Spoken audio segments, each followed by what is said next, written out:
She gave me her baby, then this happened. Unbelievable betrayal. My best friend abandoned her baby with me, a sentence I never thought I'd utter, a reality that ripped apart the life I knew. The shockwave of her disappearance is a wound that still festers, but now, after years of silence, she's back, clawing at the life I've built with my daughter, fueled by a greed I could never have imagined.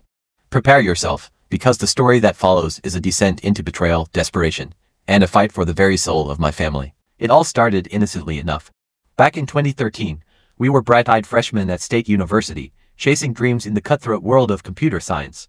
That's when I met Penelope. I still remember that day, the fluorescent lights of the library buzzing as she sheepishly asked to borrow my notes after missing class with the flu. It seemed like a simple act of friendship, but it was the first domino in a chain reaction that would ultimately redefine my life. We started attending lectures together, our paths converging in the crowded hallways and late-night study sessions. We joined the same study group, a motley crew of 6 aspiring coders huddled together every Friday in the campus coffee shop, fueling ourselves with caffeine before our weekly pizza pilgrimage. Penelope and I, both only children from middle-class families, bonded over our shared ambition to conquer the tech industry. We became inseparable, two peas in a very geeky pod. After graduating in 2017, we landed jobs in the same city. Penelope found a gig at a promising startup, a short 20-minute commute away, while I settled into a software company downtown. We made it a ritual, those Wednesday lunches, a welcome midweek break to catch up and reconnect amid all the work.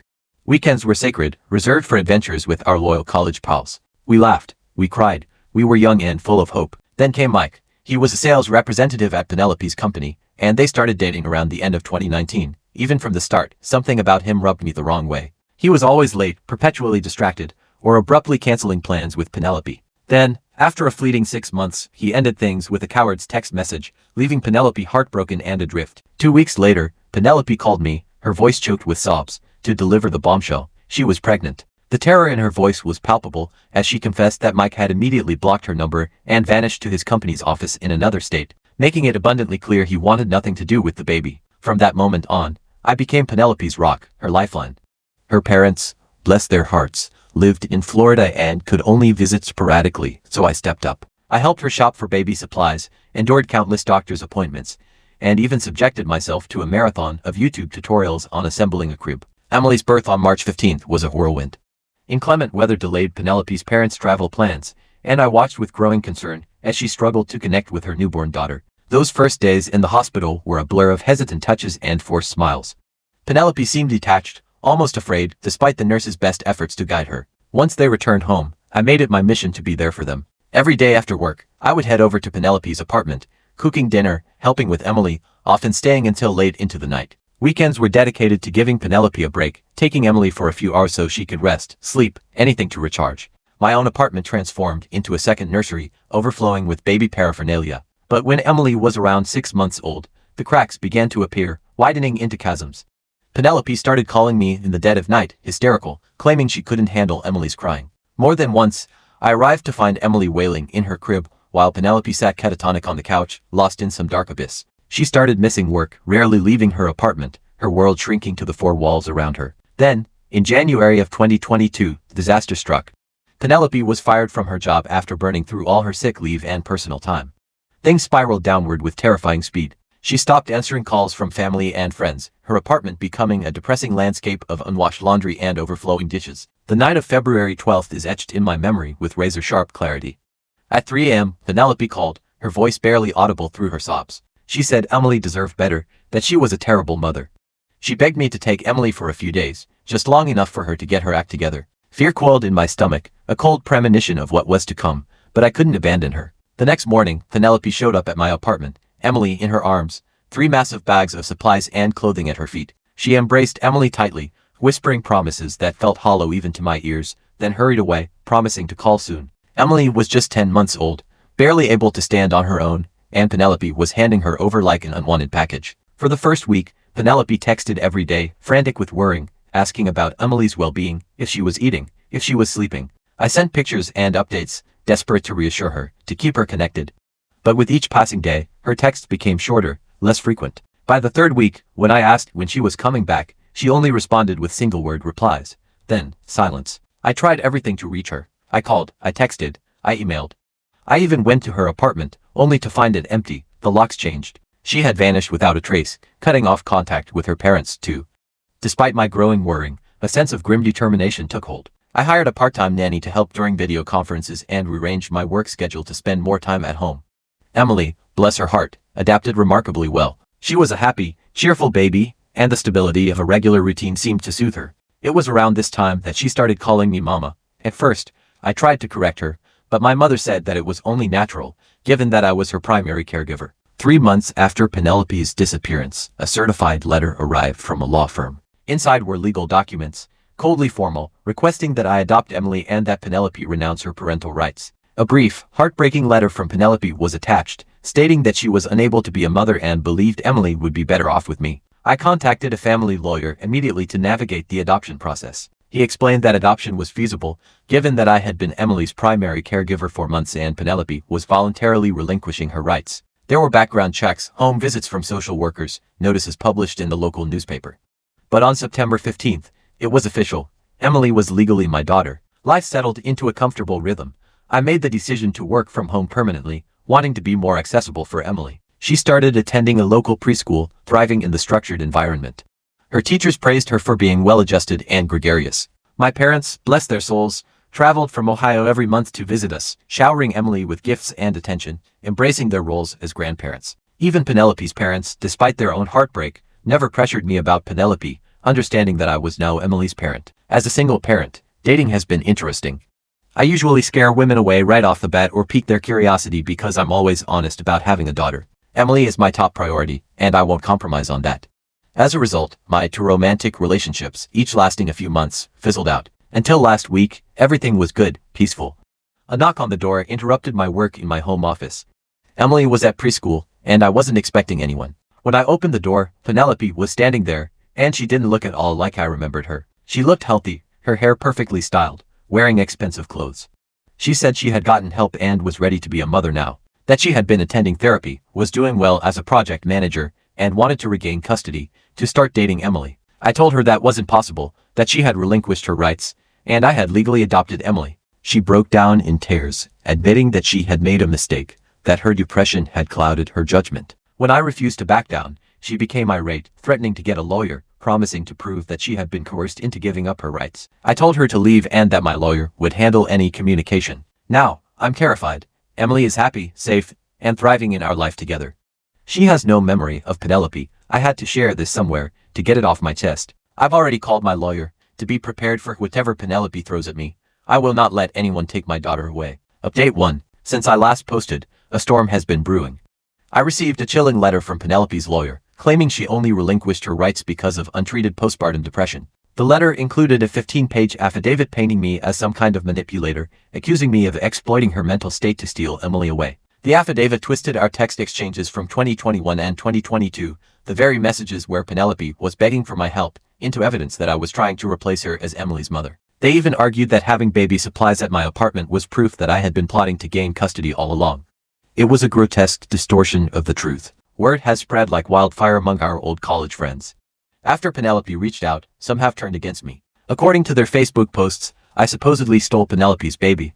One member of our study group, Tom, even called me, urging me to understand that Penelope was sick when she gave up Emily. When I refused to discuss letting Penelope see Emily, another college friend, Lisa, blocked me on all social media. Thankfully, not everyone has fallen for Penelope's sob story. My friend Mark, who often helped me with Emily, posted a scathing takedown on Facebook, describing how Penelope had completely abandoned Emily and ignored all my attempts to contact her. He even included screenshots of our desperate communications. Emily's preschool has become a battleground. The director called me last Tuesday, her voice trembling, to tell me that Penelope had been spotted watching Emily during outdoor playtime. She claimed to be Emily's mother and demanded to see her.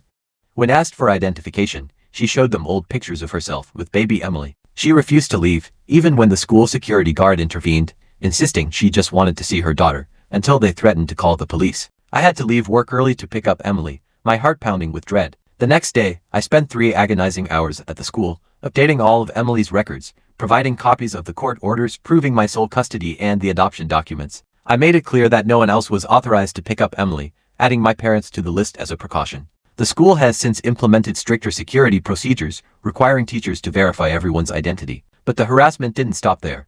Penelope began sending packages to our house.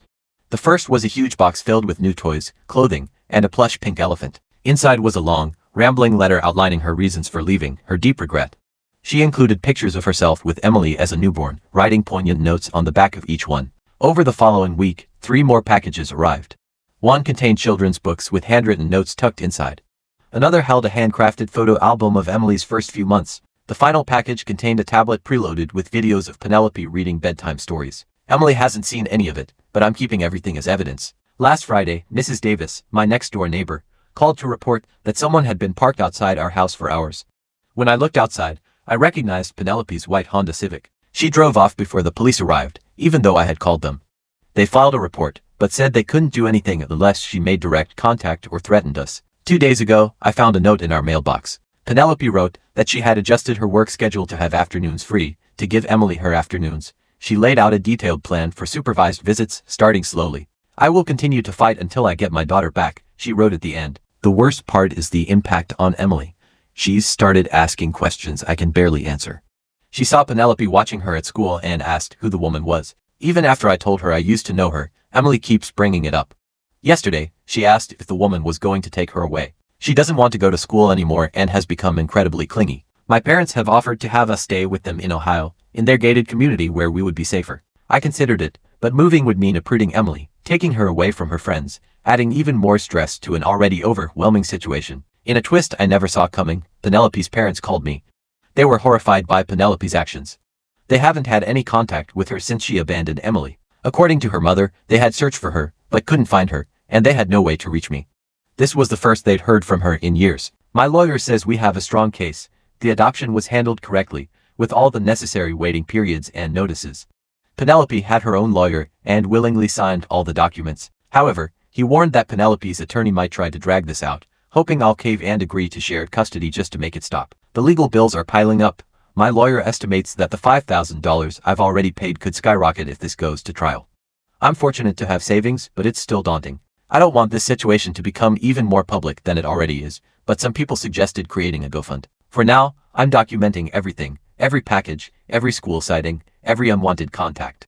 I installed security cameras around the house and recorded Penelope driving by. I've also started a detailed vlog, documenting Emily's behavioral changes. Watching Emily's fear and confusion is the hardest part of all. She used to run to the door whenever someone knocked. Now, she hides in her room. She constantly asks me to promise that I won't leave her, like her other mom did. I didn't even know she understood that Penelope was her other mom. She must have overheard something at school. I just want it all to stop. But I refuse to give in to Penelope's demands. Emily is my daughter. She's known me as her only parent for most of her life. I won't let someone waltz back in and destroy her life. Update 2. Something significant came to light that explains Penelope's sudden interest in Emily. I received a Facebook message from Rachel, a nurse who used to work with Penelope at her old clinic. She told me that Penelope is now married to a wealthy Boston businessman and has another child, a 6-month-old baby boy. Rachel sent me screenshots of Penelope's picture-perfect life from her public social media profiles. She posts photos of her new baby, writes about charitable endeavors, and lives in a large home in an affluent suburb. Her posts detail how parenthood transformed her life and the joys of being a first-time mother. As Penelope's supervisor, Rachel also had access to Penelope's old work emails, which contained even more crucial information. In these emails, Penelope discussed her mother-in-law's terminal illness and a family trust fund that would be distributed to all of her grandchildren upon her passing. My lawyer did some digging and uncovered more information. Last year, Penelope married Robert Anderson in Massachusetts. His family owns a chain of high-end car dealerships. Penelope told Robert and his family that she had never been married or had children. For over a year, she has been publicly sharing her first-time experiences with parenthood and her newborn daughter on social media. We also learned that exactly 1 week after Robert's mother passed away, Penelope launched her custody battle. Robert's mother left a multi-million-dollar trust, specifically for her biological grandchildren. Each grandchild is set to receive an equal share upon turning 25, according to the trust's terms. The timing was telling. Penelope began stalking our house on our way home only days after the death, and then almost immediately filed her lawsuit to gain custody. She wasn't trying to get Emily back because she wanted to be a mom. It all circled back to the fact that she wanted Emily to inherit. Rachel Santos also sent me Penelope's text messages with a friend, which contained the most disturbing evidence. Penelope noted that she had to bring Emily back before the trust money details were finalized.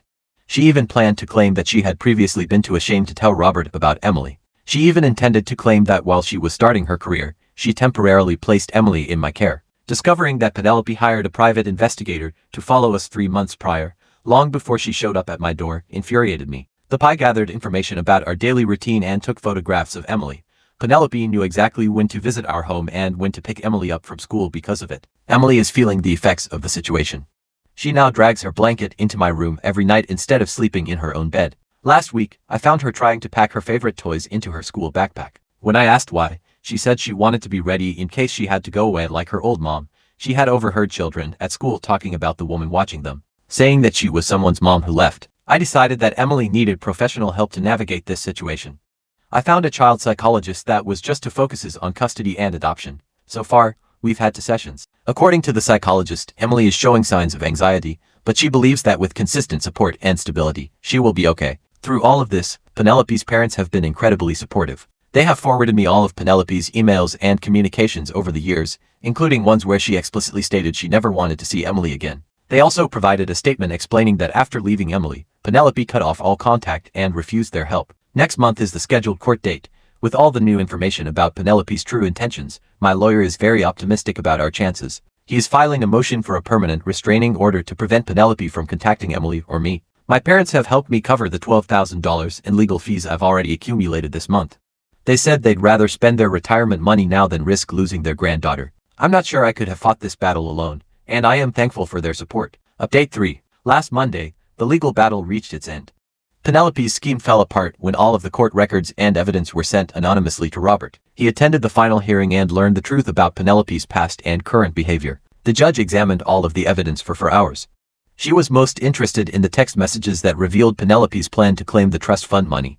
Additionally, Penelope's hired private investigator testified that she had paid him to follow us months before she even tried to get in touch with Emily. He revealed during his testimony that Penelope had urged him to amend his mother's trust fund terms to include adopted children on the grounds that she wanted to adopt underprivileged children in the future. Penelope began her scheme to regain custody of Emily after his mother refused. The judge's decision was clear.